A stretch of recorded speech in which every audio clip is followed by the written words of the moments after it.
Assalamualaikum warahmatullahi wabarakatuh.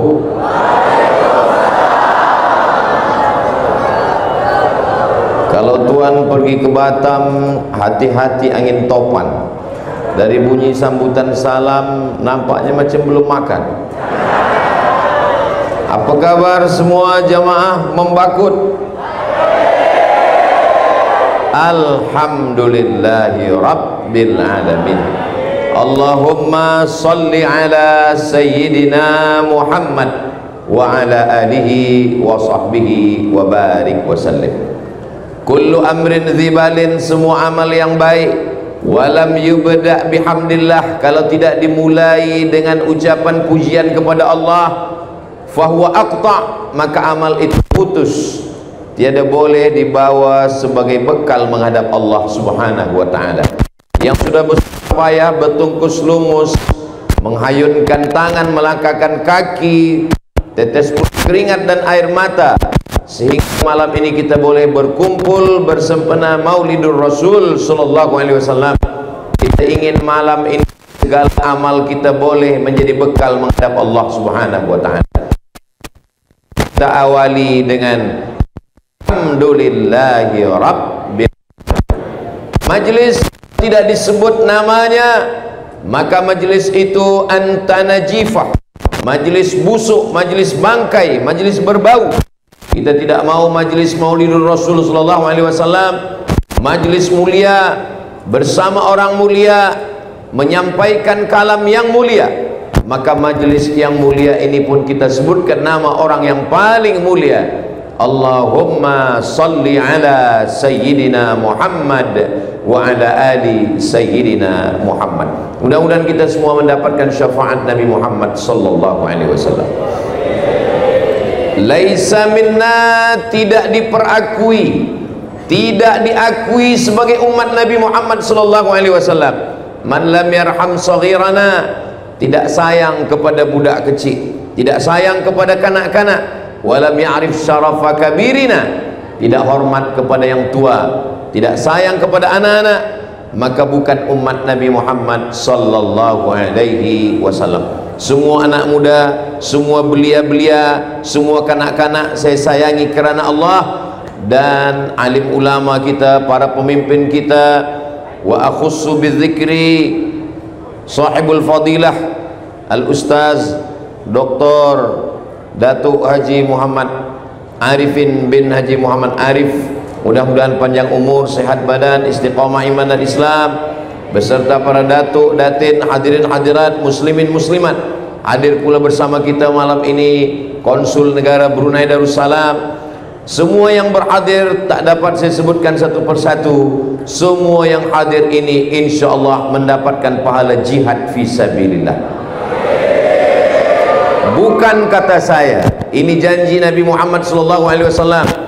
Man kharaja fi talabil ilmi, siapa yang keluar rumah dengan niat menuntut ilmu, fahuwa fi sabilillah, maka dia sama seperti orang yang berjihad fi sabilillah hatta yarji'a, sampai dia pulang ke rumah.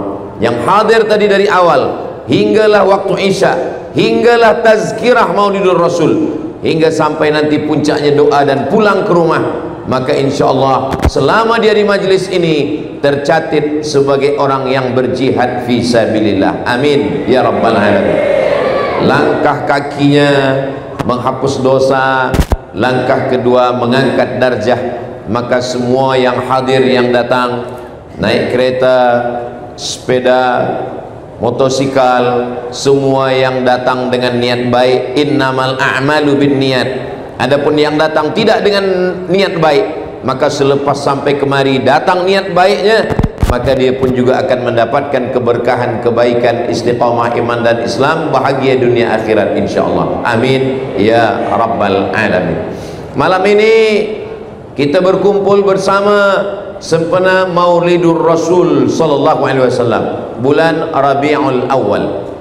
Ada orang yang mengatakan bahwa Maulidur Rasul itu bid'ah. Jadi kalau maulid itu bid'ah, yang membuat maulid bid'ah, yang menjemput bid'ah, yang dijemput bid'ah, yang datang pelaku bid'ah. Kalau bid'ah berarti dalalah, Kalau dalalah berarti masuk neraka, berarti yang menjemput masuk neraka, yang dijemput masuk neraka, dan yang paling panas nerakanya yang memberi tazkirah. Maka maulid Nabi sallallahu alaihi wasallam, apakah pernah Nabi mengingat-ingat hari lahir dia? Mana dalil bahwa Nabi pernah menyebut mengingat hari lahirnya? Maka Nabi pernah ditanya, "Ya Rasulullah, mengapa engkau berpuasa hari Isnin?" Nabi berpuasa hari Isnin, Nabi berpuasa hari Khamis. Sahabat itu bertanya. Sahabat itu tidak hanya diam saja, sahabat juga ingin tahu apa alasan. "Mengapa engkau berpuasa hari Isnin ya Rasulullah?" Apa jawab Nabi sallallahu alaihi wasallam? "Dzaka yauma wulidtu." Hari Senin aku dilahirkan. "Wa yauma bu'istu." Hari Isnin aku dibangkitkan. "Wa yauma unzalu alayya." Hari Isnin wahyu diturunkan kepadaku. Ada 3 alasan kenapa Nabi berpuasa hari Isnin. Salah satu daripada 3 alasan itu adalah kerana Nabi dilahirkan hari Isnin. Apa maknanya? Nabi pun mengingat hari lahirnya, Nabi pun mensyukuri atas nikmat lahirnya. Maka kita pun ikut mensyukuri nikmat lahir. Nabi mensyukuri nikmat lahirnya dengan ibadah. Ibadahnya adalah berpuasa. Dan kita mensyukuri nikmat lahir Nabi Muhammad sallallahu alaihi wasallam dengan beberapa ibadah. Ibadah mendengar tazkirah, ibadah membaca Al-Quran, ibadah menyambung tali silaturahim, ibadah mengucapkan salam, ibadah mendengarkan tazkirah. Semoga apa yang kita lakukan ini semuanya diridhai Allah Subhanahu wa taala. Amin ya rabbal alamin. Lalu kemudian Nabi sallallahu alaihi wasallam di dalam kitab Sahih Al-Bukhari, pakcik Nabi bernama Abbas. Abbas saudara kandung daripada Abdullah. Abbas bermimpi berjumpa dengan saudara kandungnya Abdullah, Hamzah, Abbas, Abdul Muttalib, Abu Talib. 5 yang masyhur yang selalu disebut dalam sirah. Abbas, Hamzah, Abu Talib, Abdullah, Abu Lahab. Tapi ada 5 lagi yang tidak disebut, kerana mereka 10 lelaki dan 5 perempuan. Itulah nazar daripada Abdul Muttalib, kalau saya ada 10 anak lelaki, maka 1 dari anak itu akan saya sembelih. Lalu kemudian dia adakan pemilihan, dan ternyata pilihan itu jatuh kepada Abdullah, lalu ditebus dengan 100 ekor kambing. Itulah kenapa Nabi Muhammad SAW disebut dengan Ibnu Dzabihaini, anak dari 2 lelaki yang hampir disembelih. Yang pertama Ismail, yang kedua adalah Abdullah. Maka Hamzah, Abbas, Abu Talib, Abdullah, Abu Lahab adalah saudara kandung, sama-sama anak daripada Abdul Muttalib. Selepas Abu Lahab meninggal dunia, maka Abbas, pakcik Nabi SAW, bermimpi. Dalam mimpinya dia berjumpa dengan Abu Lahab, disebutkan dalam kitab Sahih Al-Bukhari. Lalu kemudian Abbas bertanya, "Bagaimana kabar engkau di alam akhirat sana, wahai Abu Lahab?" Abu Lahab mengatakan, "Saya masuk neraka." Tidak ada ikhtilaf tentang Abu Lahab masuk neraka beserta isinya, beserta istrinya, beserta amalnya, beserta hartanya. Satu surah khas untuk Abu Lahab. Tabbat yada abi lahabiw wa tab. Bagaimana dengan hartanya? Ma aghna anhu maluhu wa ma kasab. Abu Lahab hartanya, pekerjaannya. Tabbat yada abi lahabiw wa tab, ma aghna anhu maluhu wa ma kasab. Lalu kemudian dia pasti masuk neraka. Sayasla naran dzata lahab. Istrinya namanya Ummu Jamil. Wa mara'atuhu hammalatal hatab fi jidha hablum mim masad. Tapi kata Abu Lahab, khuffifa alayya fi kulli itsnain. Azab saya diringankan setiap hari Isnin li'itaqi Suwaibah, kerana saya membebaskan, memerdekakan budak perempuan bernama Suwaibah. Suwaibah adalah budak Abu Lahab. Abu Lahab mengatakan kepada Suwaibah, wahai Suwaibah, engkau jaga adik ipar saya yang sedang hamil. Nama adik iparnya itu adalah Aminah, istri daripada Abdullah. Nanti bila Aminah ini melahirkan anak, engkau bagikan kabar kepada saya, kata Abu Lahab. Lalu kemudian lahirlah anak yang ditunggu. Maka datanglah Suwaibah memberikan kabar, wahai Sayyidi, tuan saya Abu Lahab, Aminah sudah melahirkan anak. Maka kata Abu Lahab, anti hurrah, sejak hari ini, hari Isnin 12 Rabiul Awal, engkau tidak lagi menjadi budak, engkau bukan hamba sahaya, engkau saya bebaskan daripada perbudakan. Maka itulah kebahagiaan pertama dari seorang bernama Abdul Uzza. Abdu artinya hamba. Tuhan mereka Lata, Uzza, Manat, Hubal, Jibti, Taghut, Naham. Maka Abdul Uzza maknanya hamba Uzza, dan dia selalu dipanggil dengan Abu Lahab. Lahab artinya api yang menyala-nyala. Tabbat yada Abi Lahab, kerana dia sangat handsome, maka bila dia datang macam api yang menyala, maka dia dipanggil dengan Abu Lahab. Jadi kalau di Membakut ni ada orang sangat handsome tapi tak sembahyang, bolehlah dipanggil Abu Lahab. Ya Abu Lahab, wahai engkau seperti api yang menyala. Maka Hamzah, Abdullah, Abu Talib, Abbas, saudara kandung mereka semua. Lalu kemudian Abbas bertanya, kata Abu Lahab, saya masuk neraka, tapi azab saya diringankan setiap hari Isnin li'itaqi Suwaibah, kerana saya senang menyambut kelahiran Nabi Muhammad sallallahu alaihi wasallam. Ada seorang ulama bernama Al-Hafiz Al-Maqdisi. Mendengar riwayat dalam Sahih Al-Bukhari ini, Al-Hafiz Al-Maqdisi bersyair dengan 6 bait syair. Apa kata dia? Idza kana hadza kafiran jaa dhammuhu, tabbat yadahu fil jahimi mukhlida, ata annahu fi kulli yaumil itsnaini abada, yukhaffaf anhu al-'adzabu masruran bi ahmada, fa kaifa billadzi tula umrihi bi ahmada masruran wa mata muwahhida. 6 bait syair. Maknanya, idza kana hadza kafiran jaa dhammuhu, kalau si Abu Lahab yang memang sudah dicela, dimasukkan Allah Ta'ala dalam api neraka, idza kana hadza kafiran jaa dhammuhu, tabbat yadahu fil jahimi mukhlida, kekal dalam api neraka selamanya. Yukhaffaf anhul azabu masruran bi ahmada, diringankan azabnya setiap hari Isnin kerana dia bahagia menyambut kelahiran Sayyidina Muhammad sallallahu alaihi wasallam. Fa kaifa billadzi tula umrihi, bagaimana dengan seorang muslim yang sepanjang umurnya dia berbahagia, wa mata muwahhida, dan dia mati dalam keadaan bertauhid, asyhadu an la ilaha illallah wa asyhadu anna muhammadan rasulullah sallallahu alaihi wasallam. Inilah dalil daripada ahlus sunnah wal jamaah mengungkapkan kesenangan, kebahagiaan dengan lahirnya Sayyidina wa Maulana wa Syafi'ina wa Zuhrina wa Qurrati a'yunina Muhammad sallallahu alaihi wasallam. Kenapa Ustaz Abdul Somad menyebutnya Sayyidina? Bukan kita yang menyebut Sayyidina. Sayyidina itu dia sendiri menyebut dirinya.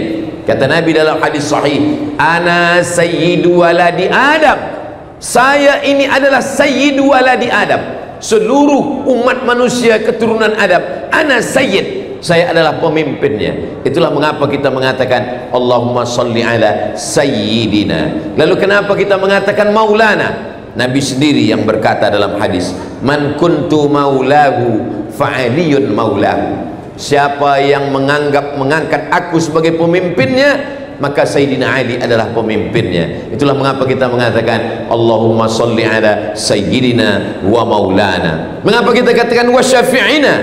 Kerana dialah yang memberikan syafaat. Dalam hadis syafaat uzma, ketika mereka datang menghadap kepada Nabi Adam alaihissalam, kata Nabi Adam, saya malu menghadap Allah kerana saya makan buah khuldi. La taqraba hadhihi syajarah, jangan engkau dekati buah khuldi, fatakuna minaz zalimin, nanti engkau jadi orang zalim. Fa azallahum syaitan, digoda, disesatkan oleh syaitan. tapi kemudian dia bertaubat, dan doa yang paling tua yang selalu kita baca, Rabbana zalamna anfusana wa illam taghfir lana wa tarhamna lanakunanna minal khasirin. Mereka datang menghadap kepada Nabi Nuh. Kata Nabi Nuh, aku malu menghadap Allah kerana anakku Kan'an aku ajak naik ke atas bahtera perahu sampan. Ya bunayya, wahai anakku, irkam ma'ana, mari naik ke atas bahtera perahu sampan ayah. Apa kata anaknya Kan'an? Sa'awi ila jabalin ya'simuni minal ma', saya akan naik ke atas bukit yang menyelamatkan saya dari air. Mereka datang kepada Nabi Musa alaihi salam. Kata Nabi Musa alaihi salam, ketika aku naik ke atas bukit Tursina, mereka menyembah patung Samiri. Lalu kemudian mereka datang kepada Nabi Isa alaihi salam. Apa kata Nabi Isa? Mereka menyembah aku setelah aku diangkat oleh Allah Subhanahu wa taala. Maka yang berani menghadap adalah Sayyidina wa Maulana wa Syafi'ina, yang memberikan syafaat kepada kita.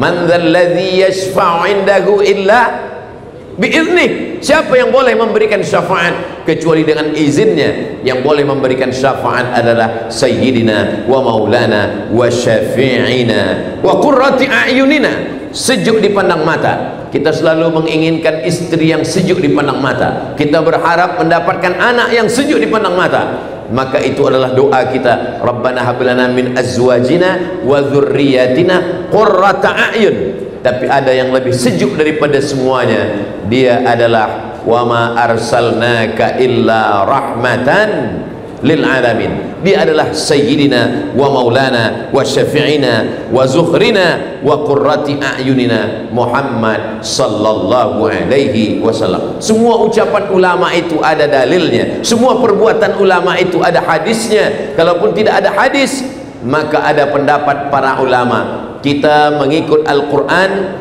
tapi mengikut tafsir para ulama. Kita mengikut hadis, mengikut pemahaman para ulama Ahlus Sunnah wal Jamaah. Semoga sampai hari kiamat kita semua berpegang kepada sunnah Nabi Muhammad sallallahu alaihi wasallam. Apa kata Allah dalam Al-Quran?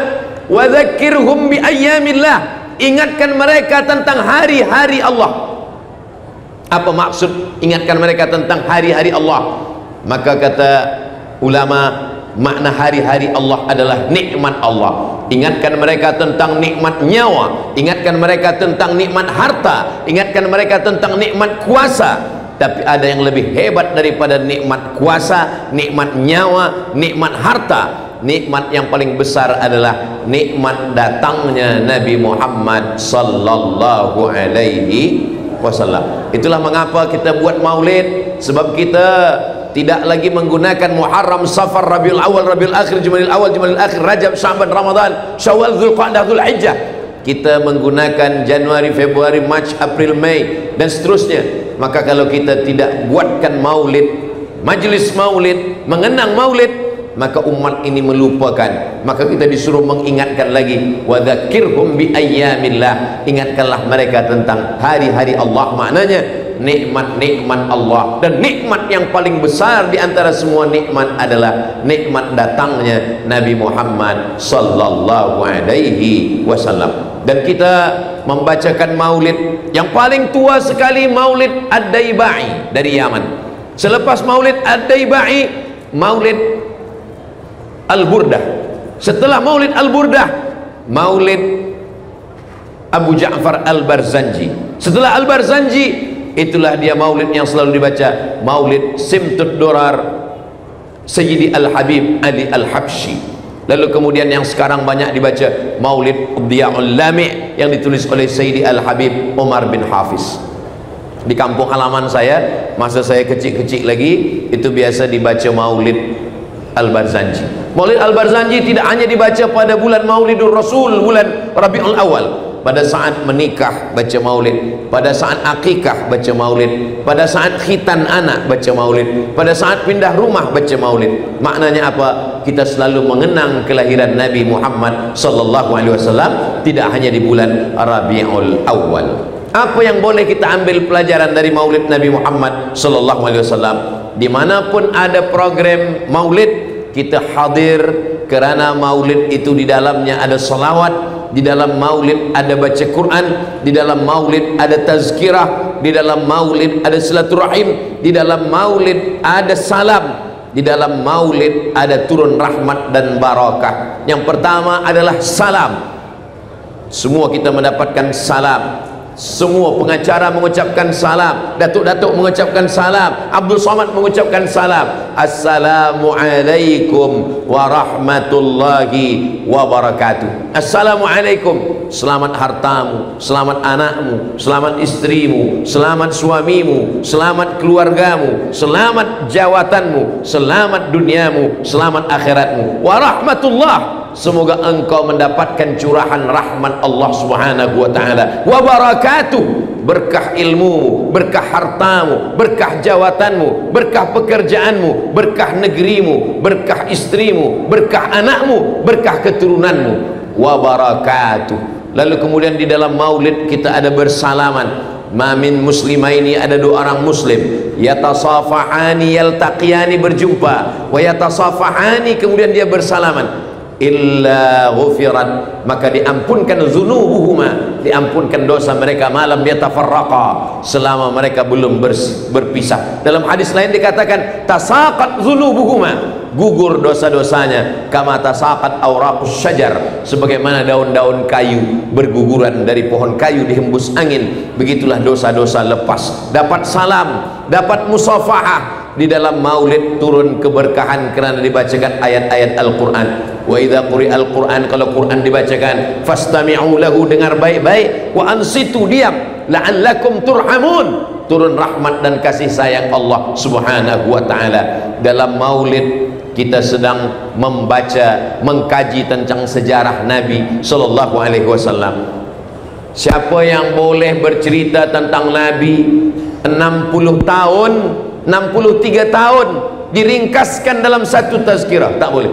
Oleh sebab itu maka siapapun yang datang bagi tazkirah Maulidur Rasul, kita datang, kita dengar. Apa yang boleh kita bawa balik sebagai kenangan, kita bawa, kerana semuanya itu adalah bagian dari sejarah Nabi Muhammad sallallahu alaihi wasallam.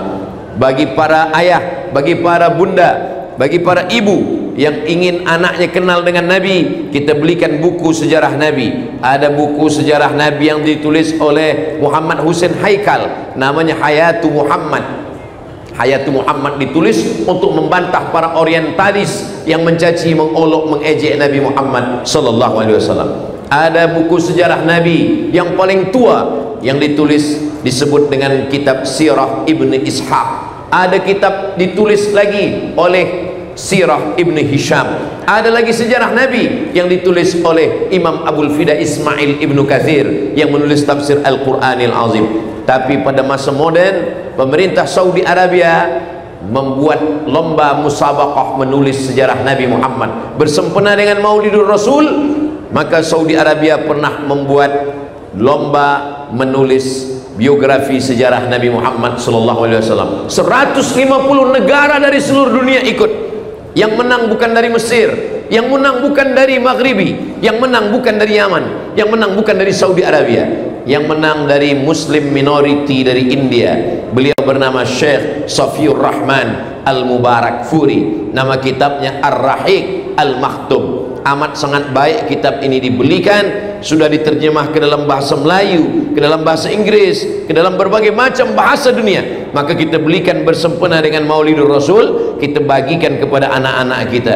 Walaupun kita belum sempat membacanya, nanti bila kita mati, anak-anak kita membuka, dia tengok di dalam lemari kita ada sejarah Nabi. Mungkin tidak kita yang membaca, anak kita yang membaca, cucu kita yang akan mengkajinya, mengalir juga pahalanya untuk kita. Maka tidak ada ruginya memberikan hadiah bersempena dengan Maulidur Rasul, Maulid Nabi Muhammad sallallahu alaihi wasallam. Pada malam hari ini Al-Faqir Abdul Somad akan menyebutkan beberapa riwayat bahwa Nabi sallallahu alaihi wasallam itu kedatangannya adalah membangun dengan ilmu. Mana bukti bahwa Nabi Muhammad sallallahu alaihi wasallam itu membangun dengan ilmu? Yang pertama, ayat yang pertama kali turun adalah Iqra. Padahal ketika itu orang Arab tidak boleh membaca, mereka tidak menulis dan tidak membaca. Al-Quran bercerita tentang itu. Walladzi ba'atsa fil ummiyina rasulan minhum. Allah mengutus kepada kaum yang ummi. Ummiyun maksudnya mereka yang tidak menulis dan tidak membaca. Maka yang menulis, yang membaca saat itu 40 orang. Itulah yang diangkat Nabi sebagai penulis wahyu. Di antaranya khalifah yang 4, Sayyidina Abu Bakar, Sayyidina Umar, Sayyidina Uthman, Sayyidina Ali. Di antaranya sahabat Nabi adalah Ubay bin Ka'ab. Begitu juga dengan Zaid bin Thabit, Muawiyah bin Abi Sufyan. Mereka disebut dengan Kuttabul Wahyi, mereka yang menulis wahyu yang turun. Maka ketika yang pertama kali turun adalah Iqra, membaca. Iqra bismi rabbikal ladzi khalaq, khalaqal insana min 'alaq. Iqra wa rabbukal akramul ladzi 'allama bil qalam, 'allamal insana ma lam ya'lam. Maka yang pertama kali turun adalah membaca, dan membaca adalah ilmu pengetahuan. Jadi nampaklah bahwa Nabi Muhammad SAW bukan berbicara tentang masyarakatnya, karena masyarakatnya masyarakat jahiliyah, masyarakatnya masyarakat yang tidak suka membaca, karena mereka tidak boleh membaca. Tapi wahyu yang datang adalah Tanzilal Azizir Rahim, turun dari Allah Subhanahu wa ta'ala. Ini bukti pertama bahwa Nabi Muhammad SAW membangun dengan ilmu, karena ilmu tidak boleh diperolehi kecuali dengan membaca. Manusia ini yang mempengaruhi akal fikirannya ada 4. Yang pertama ayah, yang kedua ibu, yang ketiga lingkungan, yang keempat bacaan. Abdul Somad, yang mempengaruhi cara saya berpikir ini ada 4. Yang pertama ayah saya, yang kedua ibu saya, yang ketiga lingkungan tempat saya dibesarkan, yang ketiga apa yang saya baca. Apa yang saya baca itulah yang berpengaruh kepada kepala saya.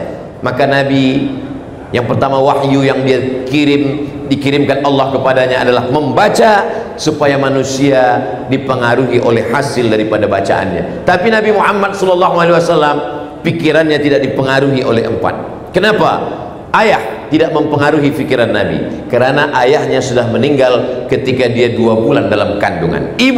Ibunya pun tidak sempat mempengaruhi pikiran Nabi, karena Nabi dibesarkan di rumah Halimatus Sa'diyah. Tak lama setelah itu dia dikembalikan kepada ibunya, lalu kemudian ibunya pun meninggal dunia saat membawanya berziarah ke kota Al-Madinah, dan saat pulang meninggal. Lalu kemudian lingkungan Nabi peminum khamar, pemabuk, pezina, pejudi. Tapi Nabi tidak dipengaruhi oleh lingkungan. Yang ketiga, yang keempat adalah membaca. Nabi tidak boleh membaca. Maka bacaan tidak mempengaruhi fikiran Nabi, karena Allah menjadikan tidak mampunya Nabi membaca itu sebagai wahyu. Seandainya Nabi boleh membaca, maka apa kata orang?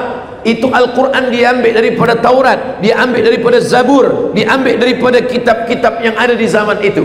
Maka kita dengan senang, dengan mudah membantah Nabi tidak boleh membaca. Siapa yang mengatakan yang tidak boleh membaca Nabi? Allah sendiri yang mengatakan Nabi tak boleh membaca. Mana ayatnya?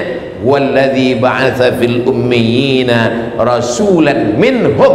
Makna minhum maksudnya sebagaimana masyarakatnya tak boleh membaca, maka Nabi pun juga sama seperti masyarakatnya, dia tidak boleh membaca. Tapi ayat yang pertama kali turun adalah Iqra, maknanya kita semua disuruh membaca. Apa yang kita baca? 2. Iqra, membaca yang tertulis.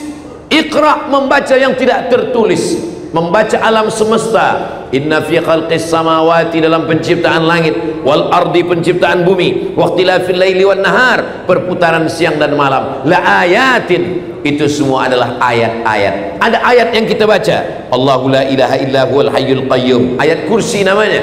Ada ayat yang kita baca, alhamdulillahi rabbil alamin, ayat al-fatihah namanya. Tapi ada ayat kauniyah, ayat semesta. Wa fil ardi ayatun lil muqinin, di bumi ini ada ayat-ayat Allah. Wa fi anfusikum afala tubsirun, di dalam dirimu kenapa kamu tidak membacanya? Maka Islam datang menyuruh kita membangun dengan ilmu pengetahuan, tidak hanya setakat membaca yang tertulis, yang tersurat, tapi juga kita disuruh membaca yang tersirat. Maka yang tersirat pun dapat kita baca. Afala yanzuruna ilal ibili kaifa khuliqat, bagaimana unta diciptakan, wa ilas samai kaifa rufi'at, bagaimana langit diangkat, wa ilal ardi kaifa sutihat, bagaimana bumi dihamparkan, wa ilal jibali kaifa nusibat, bagaimana bukit-bukit, gunung-gunung dijadikan sebagai pasak di atas muka bumi. Ini pun juga perlu dibaca. Membangun dengan ilmu, maka yang dalil pertama adalah Iqra bismi rabbikal ladzi khalaq. Siapapun, apapun boleh kita baca. Bagaimana kalau ada orang ingin membaca tulisan orang kafir? Silakan baca Iqra, tapi jangan lupa bismi rabbikal ladzi khalaq. Membaca tetap dengan nama Allah. Khudh ma safa da'ma kadar. Kalau ada bacaan itu yang baik, ambil. Yang tidak baik, buang jauh-jauh. Membaca buku orang-orang liberal yang mengatakan bahwa semua agama sama, silakan baca. Tapi untuk mengambilnya sebagai pengetahuan, fa in tanaza'tum fi syai'in, kalau kamu bersilang pendapat tentang satu masalah, apakah ini halal atau haram, apakah ini boleh atau tidak boleh, farudduhu ilallah, balikkan kepada Allah, tengok Al-Quran, wa ila Rasul, balikkan kepada Rasulullah, tengok sunnah Nabi Muhammad sallallahu alaihi wasallam. Al-Quran dan sunnah. Tapi ada satu lagi, al-ulama warathatul anbiya. Kalau kita tidak tahu, jangan kita baca Al-Quran, kita baca terjemah, kita fahami sendiri, kita sudah sesatkan orang banyak. Dallun mudil, sesat dan menyesatkan orang lain. Al-Faqir Abdul Somad masih membaca Al-Quran, tapi membaca tafsir. Setiap subuh membacakan tafsir Jalalain yang ditulis oleh Imam Jalaluddin Al-Mahalli, Imam Jalaluddin As-Suyuti, kepada para pelajar-pelajar di pondok Ma'had Az-Zahra. Tetap membaca tafsir. Kalau tafsir masalah hukum hakam fiqh, baca tafsir Al-Jami' li Ahkamil Quran. Kalau tafsir tentang masalah riwayat-riwayat, maka baca tafsir Al-Quranil Azim Abul Fida Ismail Ibn Kathir.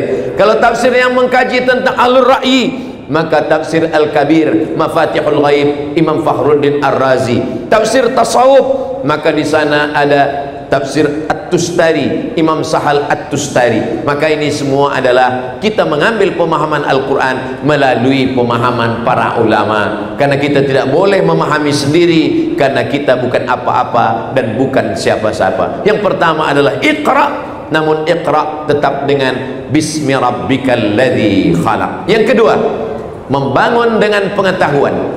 Islam bukan setakat membangun hanya dengan akhirat, mana surga, mana neraka, mana malaikat, mana ruh yang tak nampak. Tapi Islam mengajarkan kita tentang ilmu pengetahuan dengan meyakini yang nampak. Dengan itulah kita beriman kepada yang tak nampak.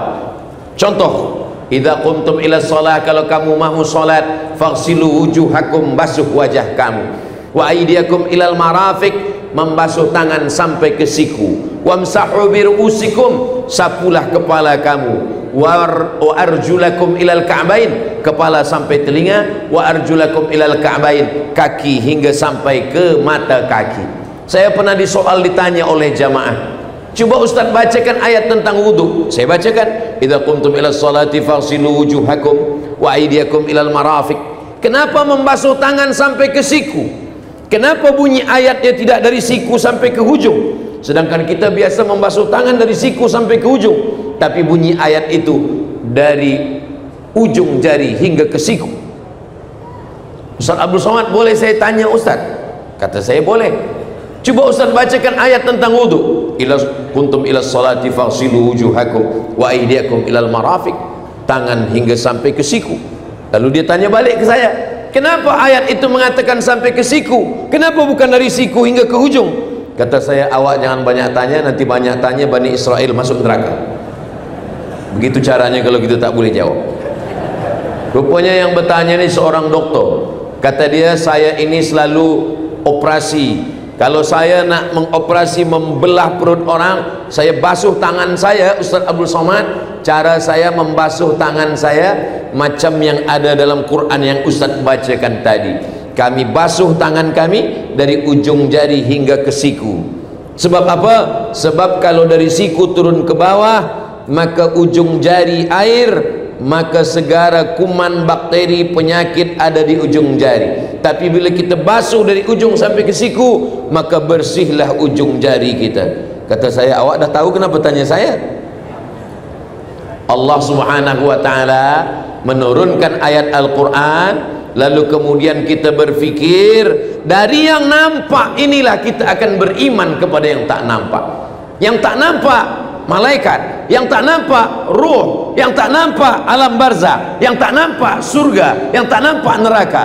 Tapi kita menjadi beriman kepada yang tak nampak, karena sesuatu yang nampak, dari mana Nabi Muhammad tahu perkara ini? Padahal dia tak boleh membaca, dia tak boleh menulis. Dari situlah akan datang keimanan kepada Allah Subhanahu wa ta'ala, membangun dengan ilmu pengetahuan. Yang ketiga, bila kita baca Al-Quran, amma yatasaalun anin naba'il azim alladhi hum fihi mukhtalifun kalla saya'lamun thumma kalla saya'lamun alam naj'alil arda mihada, kami jadikan bumi ini terhampar. Ternyata bumi yang terhampar ini, di atas ini ada bumi lapisan bagian atas, sama seperti pentas tempat saya tegak berdiri, ada bagian atas. Inilah dia hambal, ada karpet, dia bergoncang, dia bergoyang. Bagaimana supaya dia tidak bergoyang? Maka dia mesti dibagi paku. Pakunya itu adalah disebutkan dalam Al-Quran, Allah Subhanahu wa ta'ala, wal jibala autada, jibal, bukit-bukit, autada, sebagai pakunya. Maka sebagaimana kita letakkan kertas di tepi dinding, lalu kemudian datang angin kencang, kertas bergoyang kena angin, puting beliung. Begitu jugalah bagian bumi bagian atas ini bergoyang. Lalu bagaimana supaya bumi ini tidak bergoncang? Dibuatkan Allah pakunya, wal jibala autada. Ternyata bila kita tengok ada gunung yang menjulang tinggi, sesungguhnya sepertiga yang di atas, 2/3 terhunjam ke dalam tanah. Nanti sampai masanya gunung-gunung ini akan tercabut. Gunung Merapi, gunung yang menjulang tinggi akan tercabut dari dalam tanah, akan naik ke atas. Allah Subhanahu wa ta'ala berfirman, wa takunul jibalu kal ihnil manfush. Wa takunul jibal, gunung-gunung, bukit-bukit, kal ihni, seperti bulu kambing yang dihembus angin. Gunung berat, batu, besi, emas, ada semua di dalam.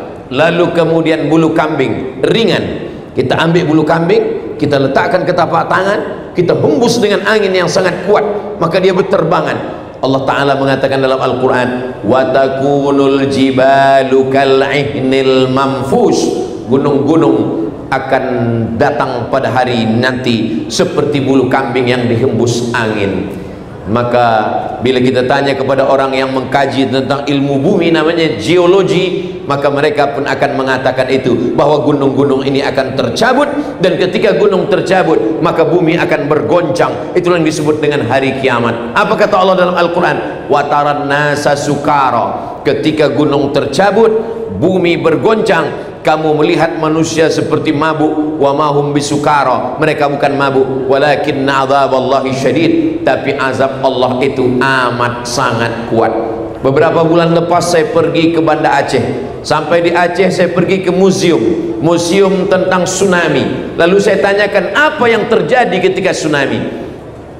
Itu Ustadz Abdul Somad, di tengah laut Aceh itu ada bagian bumi yang bertemu, lalu kemudian dia bergeser sehingga bergoncang. Lalu goncangannya di tengah laut itulah yang membuat air di pantai surut sekejap, ikan-ikan naik, lalu kemudian setelah itu dia naik lagi ke atas, menghancurkan semuanya. Apa kata Allah dalam Al-Quran? Idzas sama'un fatarat, langit terbelah. Wa idzal kawakibun tasarat, planet, bintang-bintang gemintang berjatuhan. Wa idzal biharu fujirat, ketika lautan diletupkan, diledakkan. Wa idzal quburu bu'athirat, semua yang dikubur akan dibangkitkan. Alimat nafsum ma qaddamat wa akharat, disitulah manusia baru sadar apa yang sudah dia lakukan, apa yang akan dia bawa nanti menghadap Allah Subhanahu wa ta'ala. Membangun masyarakat dengan ilmu pengetahuan sesuai dengan ajaran Nabi Muhammad sallallahu alaihi wasallam. Jadi kalau hari ini ada anak-anak kita belajar fakulti geologi ilmu bumi, maka sesungguhnya mereka juga sedang mengkaji ayat-ayat Allah Subhanahu wa ta'ala. Tapi bukan ayat yang tersurat, bukan ayat Al-Fatihah, bukan ayat kursi, tapi ayat kauniyah. Itu juga akan mendekatkan mereka kepada Allah Subhanahu wa ta'ala. Yang keempat, ghulibatir Rum Bangsa Romawi dikalahkan. Terjadi peperangan antara dua negara kerajaan yang sangat besar. Yang barat namanya Rom, dalam Al-Quran atau sesuatu surat namanya surat Ar-Rum. Yang timur namanya Faris atau Persia. Raja Rom digelar dengan Kaisar, Julius Kaisar. Sedangkan yang Persia digelar dengan Syahin Shah, raja segala raja. Berperang antara Persia dengan Rom. Lalu apa kata Allah dalam Al-Quran dalam surat Ar-Rum? Ghulibatir Rom. Rom akan dikalahkan. Rom dikalahkan. Di mana bangsa Romawi dikalahkan? Fi adnal ardi, di bumi yang paling dekat. Makna bumi yang paling dekat adalah tempat berperangnya, bertembungnya pasukan Rum dengan Persia. Tempat itu yang sekarang disebut dengan Al-Bahrul Mayyit. Bahru, laut, Mayyit, mati. Bahrul Mayyit, laut mati. Dead Sea, laut mati, sekarang berada di Jordan, Yordania. Ternyata makna terjemah itu semua ahli tafsir mengatakan fi adnal ardi, berada di bumi yang dekat. Kenapa disebut laut mati itu bumi yang dekat? Karena dia dekat dengan kota Makkah Al-Mukarramah. Begitulah para ahli tafsir mengatakan Bahrul Mayyit, laut mati, tempat bertembung berperangnya pasukan Rum dengan Persia, dikatakan sebagai bumi yang dekat karena lokasinya dekat dengan kota Makkah dan kota Al-Madinah Al-Munawwarah. Sekarang para ahli ilmu bumi menemukan temuan bahwa dia disebut sebagai bumi bukan terdekat. Fi adna maknanya terendah, karena ternyata rupanya laut mati itu adalah di seluruh permukaan bumi dunia ini yang paling rendah daripada permukaan air laut adalah laut mati. Itulah kenapa Allah mengatakan fi adnal ardi. Dari mana Nabi Muhammad SAW tahu bahwa permukaan bumi yang paling rendah di dunia adalah laut mati? Itu semua bagi orang yang beriman mudah saja. Tanzilal Azizir Rahim, datang dari Allah Subhanahu wa ta'ala. Yang kelima, ketika manusia diciptakan dari nutfah berubah menjadi alaqah. Alaqah artinya darah yang menempel di rahim, mohon maaf. Lalu kemudian dari alaqah menjadi mudghah. Mudghah artinya segumpal, seketul, segenggam daging. Dari mudghah berubah menjadi izam, terbentuklah tulang. Fakasawnal izama lahma, tulang ini kami balut dengan daging. Dari air berubah menjadi darah, menjadi daging, daging menjadi tulang, tulang dibalut dengan daging. Thumma ansha'nahu khalqan akhar, lalu kami ciptakan dia makhluk yang baru. Fatabarakallahu ahsanul khaliqin, maha suci Allah yang menciptakan sebaik-baik penciptaan. Dialah yang pencipta sebaik-baik penciptaan. Kebetulan dalam sebuah seminar saya bersama seorang doktor berdua. Saya membacakan ayatnya dan dokter ini membacakan menurut ilmu kedokteran. Kata si dokter ini berkata, namanya Dr. Alfian, Ustaz Abdul Somad, saya pernah menanyakan ayat ini kepada seorang profesor dari Amerika. Profesor, dalam kitab suci kami Al-Quran dikatakan bahwa manusia itu prosesnya 5. Dari nutfah berubah menjadi darah, berubah menjadi daging, berubah menjadi tulang, tulang dibalut daging, menjadi makhluk yang sempurna. Apa pendapat kamu tentang kitab suci saya yang bercerita tentang ini? Kata profesor dari Amerika itu, mungkin nabi kamu itu sudah punya mikroskop. Mereka tidak berpikir tentang Tuhan, mereka tidak berpikir tentang Jibril, mereka tidak berpikir tentang yang gaib, karena sulit, susah, payah bagi mereka untuk mempercayai itu. Tapi bagi kita senang saja. Wa ma yantiqu 'anil hawa in huwa illa wahyun yuha, dari Allah Subhanahu wa taala. Bahkan Nabi SAW menceritakan harinya.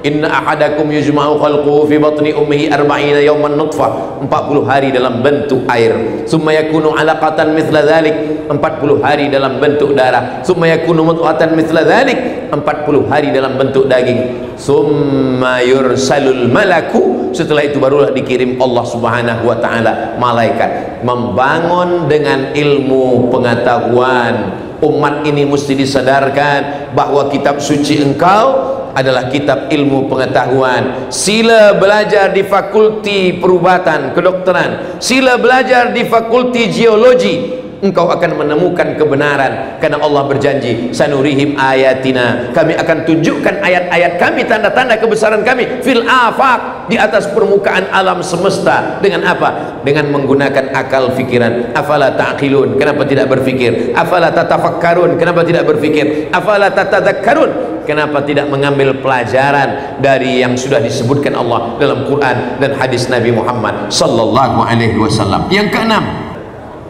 inna fi khalqis samawati, dalam penciptaan langit, wal ardi, penciptaan bumi. Ketika orang berpikir tentang penciptaan langit, maka muncullah satu ilmu yang disebut dengan astronomi. Lalu kemudian ketika penciptaan bumi, muncullah satu ilmu yang disebut dengan ilmu geologi. Inna fi khalqis samawati wal ardi wa ikhtilafil laili wan nahar, perputaran siang dan malam, malam jadi siang, siang jadi malam, lalu berubah menjadi bulan, bulan menjadi tahun, tahun menjadi abad. Inna fi khalqis samawati wal ardi wa ikhtilafil laili wan nahari la ayat, itu semua adalah ayat-ayat. Tapi Allah tidak mengatakan la ayat linnas, karena tidak semua manusia menjadikan itu sebagai ayat. Lalu itu bagi siapa? Liulil albab, bagi orang yang berakal dan berfikiran saja. Sebetulnya kita ini berpikir dengan hati atau dengan kepala? Maka tidak sepakat Imam Syafi'i dengan Imam Hanafi. Kata Imam Hanafi, berpikir itu dengan kepala. Itulah kenapa orang selalu mengatakan, saya sudah letih berpikir Ustaz, kepala saya ini sakit berpikir. Tapi kata Imam Syafi'i, menurut ayat Al-Quran, berpikir itu di hati. Mana dalilnya? Afala yatadabbaruna al-Quran, mengapa mereka tidak memahami Al-Quran? Am ala qulubin aqfaluha, atau hati mereka sudah terkunci? Jadi kalau gitu berpikir itu di hati. Dalam ayat lain dikatakan, lahum qulubun la yafqahuna biha, mereka punya hati tapi tidak berpikir. Jadi kalau begitu berpikir itu bukan dengan kepala tapi dengan hati. Maka kedua-duanya benar. Imam Abu Hanifah benar berpikir dengan kepala, Imam Syafi'i pun benar berpikir dengan hati. Kenapa?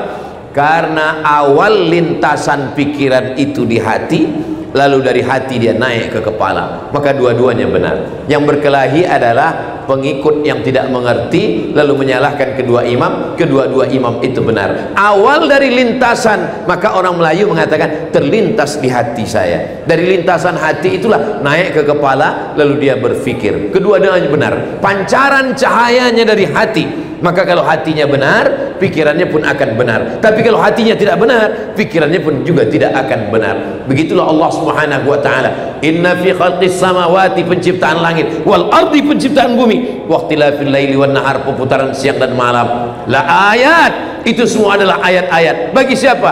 Liulil albab, bagi orang yang berfikir dengan hati dan pikirannya. Siapa itu ulul albab? Alladzina yadhkuruna Allah, orang-orang yang berzikir mengingat Allah, qiyaman, waktu tegak, wa qu'udan, waktu duduk, wa ala junubihim, waktu dia berbaring, tegak, duduk, dia tetap berzikir, subhanallah walhamdulillah wa la ilaha illallah wallahu akbar. La ayati li ulil albab alladzina yadhkuruna Allah qiyaman wa qu'udan wa ala junubihim wa yatafakkarun, dan mereka berfikir fi khalqis samawati, berfikir tentang penciptaan langit, wal ardi, dan bumi. Dan kemudian mereka berkata, Rabbana ma khalaqta hadza batila, ya Allah, tidaklah yang engkau ciptakan ini sia-sia. Faqina adzabannar, puncak daripada ilmu adalah faqina adzabannar, selamatkan kami dari api neraka. Puncak daripada ilmu adalah bukan master, bukan PhD, bukan profesor, tapi mulutnya berkata faqina adzabannar, Rabbana atina fid dunya hasanah wa fil akhirati hasanah wa qina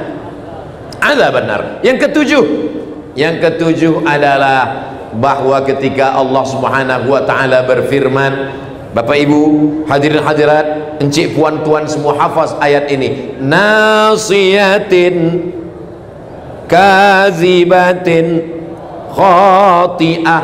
Nasiyatin, ubun-ubun, kepala bagian depan. Kalau budak baru lahir kita tengok ada bergerak di kepalanya. Nasiyatin, nasiyah, yang selalu kita sapu waktu berwuduk dalam mazhab Syafi'i. Nasiyatin, kepala, ubun-ubun. Kadzibatin, pembohong. Khati'atin, pembuat dosa. Yang berbohong lidah, yang berbuat dosa tangan, yang berbuat dosa mata, yang berbuat dosa telinga, yang berbuat dosa kaki, yang berbuat dosa kemaluan. Tapi kenapa dalam ayat ini nasiyatin, kadzibatin, khati'ah? Ternyata yang boleh menjawab ini adalah dokter spesialis otak. Saya duduk bersama, saya bacakan ayat, lalu dia membacakan ilmu pengetahuan, membangun dengan ilmu pengetahuan. Ustaz Abdul Somad, ternyata otak manusia ini terbagi kepada 4: kanan, kiri, hadapan, depan, dan belakang. Dan yang berfikir itu adalah yang depan. Berfikir itu depan. Dan ketika Allah Subhanahu wa taala mengatakan nasiyatin, kadzibatin, khati'ah, maknanya otak yang bagian depan berfikir, dan kalau dia kotor jahat, dialah yang khati'atin, kadzibatin, pembohong, pendusta, penjahat, pembuat dosa. Karena sesungguhnya yang memerintahkan semuanya adalah otak, akal, pikiran manusia. Dari mana dia datang? Dari darah. Darah yang naik ke otak. Dari mana darah datang? Darah datang dari jantung, menyembur, disemburkan oleh jantung. Jantung dapat darah dari mana? Jantung dapat darah dari makanan. Maka benarlah sabda Nabi SAW, ayyuma lahmin, setiap daging di badan, nabata min haramin, kalau tumbuh dari yang haram, fannaru aulabi, tempatnya api neraka. Atib mat'amak, jaga makananmu, takun mustajabad dakwah. Karena sepiring nasi yang kita makan berubah menjadi setetes darah. Darah masuk ke jantung, dari jantung naik ke kepala. Kepala kita menjadi kotor, kepala kita menjadi jahat, kepala kita menjadi pembohong, kepala kita menjadi penipu, mata menjadi jahat, telinga menjadi jahat, kaki menjadi jahat, melangkah ke tempat yang jahat. Kenapa? Karena fikiran, dan fikiran berawal dari makanan. Itulah mengapa dalam Islam dikatakan kulu, makanlah, min thayyibat, dari yang baik-baik. Anfiqu, berinfaklah, bersedekahlah, min thayyibat, dari yang baik-baik. Innallaha thayyibun, Allah maha baik. La yaqbalu illa thayyiban, Allah tidak menerima kecuali yang baik-baik saja. Yang kedelapan, ketika Nabi SAW sedang berdiri, datang Asi bin Wa'il. Kata Asi bin Wa'il, ya Muhammad, dia bawa tulang yang sudah kering. Ayuhyi rabbuka hadzal 'idhama ba'dama baliya wa ramma, apakah Tuhanmu boleh menghidupkan tulang yang sudah hancur ini? Nabi Muhammad diam. Datang malaikat Jibril membawakan jawaban. Qul, katakan ya Muhammad, yuhyiha alladhi ansha'aha awwala marrah wa huwa bikulli khalqin alim. Katakan kepada Asi bin Wa'il, kepada orang yang tidak percaya bahwa setelah engkau mati, engkau hancur, dimakan cacing tanah, engkau akan hidup sekali lagi. Susahkah bagi Allah menghidupkan kita? Innama amruhu idza arada syai'an ayyaqula lahu kun fayakun. Ternyata dari ujung rambut sampai ke ujung kaki semuanya akan hancur. Rambut yang selama ini kita cuci, kita basuh dengan sampo termahal, rambutlah yang pertama kali lepas dari kulit kepala. Bola mata yang dipuji-puji suami istri, mata itulah yang pertama kali lepas dari tempatnya. Kuku yang dijaga dipelihara, kuku yang akan tercabut, lalu kemudian dimakan oleh cacing. Tapi ada satu tulang yang tidak hancur, azmuz zanab, ujung tulang belakang. Lalu dari ujung tulang belakang itulah yang akan ditunjuk Allah Subhanahu wa taala. Innama amruhu idza arada syai'an ayyaqula lahu kun fayakun. Kita masuk surga itu bukan ruh. Kalau masuk surga ruh, berarti kita mimpi masuk surga. Kita tidak mau mimpi masuk surga. Kita masuk surga beserta dengan jasad-jasad kita sekali. Kita akan kembali sempurna sedia kala seperti ciptaan Allah Subhanahu wa taala. Sekarang ada yang disebut dengan stem cell, bahwa sel bisa tumbuh kembali. Datang seorang dokter palang merah PMI yang membawa bantuan ke Palestina. Saya bersama seminar dengan beliau. Ustaz Abdul Somad, di dalam badan kita ini ada sel yang kalau saya pasangkan dia boleh tumbuh balik. Dia tunjukkan pada saya video tentang seorang pembantu dia yang kakinya sudah dipotong karena penyakit gula, diabetes, lalu kemudian dilekatkan sel ini, maka daging yang sudah membusuk tadi menjadi tumbuh kembali. Begitulah nanti daging-daging kita yang sudah hancur akan tumbuh kembali dengan yang nampak, maka menjadi beriman kepada yang tak nampak, dengan yang ada menjadi beriman kepada yang tidak ada. Kalau dulu orang Islam membawa pedang untuk berhadapan dengan Abu Jahal dan Abu Lahab, di akhir zaman pedangnya adalah ilmu pengetahuan, membangun masyarakat muslim dengan ilmu pengetahuan. Yang kesembilan, sekarang ada yang disebut dengan global warming. Dunia semakin panas. Kenapa dunia semakin panas? Ais yang ada di kutub mencair. Karena ais mencair, maka air laut naik ke atas, daratan-daratan sebagian pantai tenggelam. Apa yang menyebabkan? Karena dunia semakin panas. Apa yang membuat panas? Karena lapisan ozon mulai berlobang akibat dari pemakaian pabrik, kilang, mesin dan semuanya, sehingga ozon berlobang. Yang ketebalan ozon itu 600 km. Subhanallah, Masya Allah, Tabarakallah. Allah bercerita dalam Al-Quran bahwa ozon bukan hanya berlobang, tapi dia boleh terbelah. A'udzubillahi minasyaitonirrajim. Bismillahirrahmanirrahim. Dalam surat Al-Infitar, idza samaa'un fatarat, langit terbelah. Jadi kalau sudah langit terbelah, ozon terbelah, tak ada lagi yang akan melindungi kita. Semua meteor yang ada dari angkasa jatuh ke bumi. Selama ini mana meteor? Kenapa dia tak sampai kemari?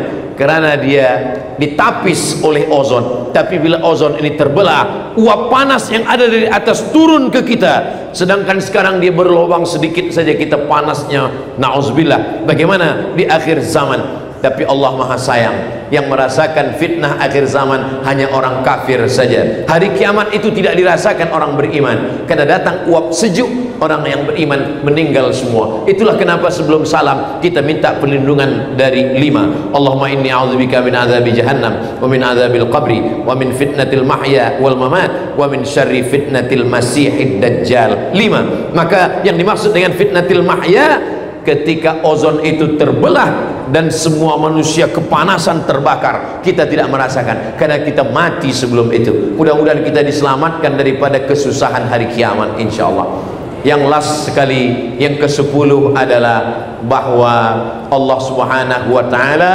menunjukkan ke alam semesta sekarang yang katanya tak percaya kepada yang tak nampak, ruh. Orang-orang Amerika, orang-orang Eropa, mereka sesungguhnya percaya kepada ruh. Kenapa? Bila terjadi suatu accident, musibah, maka mereka akan mengatakan SOS, save our soul. Mereka tidak mengatakan badan, tapi soul. Soul adalah ruh. Maka sesungguhnya mereka percaya kepada ruh. Bahwa sekarang mereka tidak percaya kepada ruh. Mereka menantang, mana Tuhan, mana malaikat, mana akhirat. Tapi dalam lubuk hati yang paling dalam, sesungguhnya mereka percaya kepada yang tidak nampak. Seorang ateis, dia tegak di atas mimbar, Imam Hanafi ada di bawah. Lalu dia menantang Imam Hanafi, wahai Hanafi, kalau memang betul Tuhanmu itu ada, apa kerja dia sekarang? Semua yang ada di alam ini bekerja. Kalau memang Tuhanmu ada, apa kerja dia sekarang? Imam Hanafi berkata, boleh saya naik ke atas mimbar? Dan tak mungkin kita berdua di atas mimbar, engkau turun sekejap. Lalu Imam Hanafi naik ke atas, orang ateis yang tak percaya kepada Tuhan itu turun ke bawah. Lalu Imam Hanafi membacakan ayat, inilah kerja Tuhan, tu'izzu man tasha wa tudhillu man tasha. Orang yang baik naik ke atas, orang yang jahat turun ke bawah. Begitulah Allah Subhanahu wa ta'ala kalau dia ingin menunjukkan. Itulah 10 salah satu bukti ajaran Nabi Muhammad SAW bahwa Islam akan bangkit dengan kita giat mengkaji beberapa ilmu pengetahuan yang ada di dalam Al-Quran. Kenapa Ustaz Abdul Somad hanya bercerita 10 saja? Karena itulah yang ingat, yang lain tak ingat lagi. Kenapa Ustaz Somad hanya bercerita 10 saja? Karena tadi masa saya mula tegak berdiri pukul pukul 8.30, sekarang sudah pukul 9.30. 1 jam saya tegak berdiri di hadapan datuk, datin, puan, tuan semua. Mudah-mudahan Maulidur Rasul kita malam ini membangkitkan kesadaran kita kalau kita ingin membanggakan Nabi Muhammad, kalau kita ingin dibanggakan Nabi Muhammad, kalau kita ingin Islam ini menjadi agama yang dimuliakan, dihormati, maka kita membangunnya dengan ilmu pengetahuan yang ada dalam Quran dan hadis Nabi Muhammad sallallahu alaihi wasallam. Sallallahu ala Muhammad sallallahu alaihi wasallam. Sallallahu ala Muhammad sallallahu alaihi wasallam. Setengah sudah ada yang hidupkan flash handphone. Kalau ada, hidupkan. Kalau tak ada, beli handphone baru.